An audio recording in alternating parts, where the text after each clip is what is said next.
So after 3 weeks of having the bird feeder, I'll have to say I'm extremely happy with it. It absolutely is squirrel proof.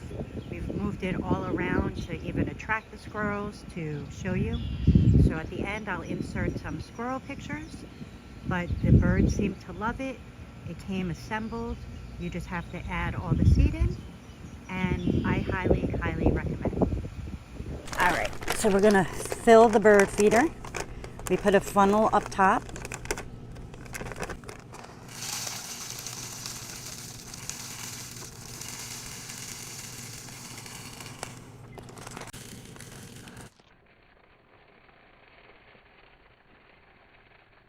You can see the way that it keeps the squirrels out is when they step on here, it closes the spots so that they don't have access to it.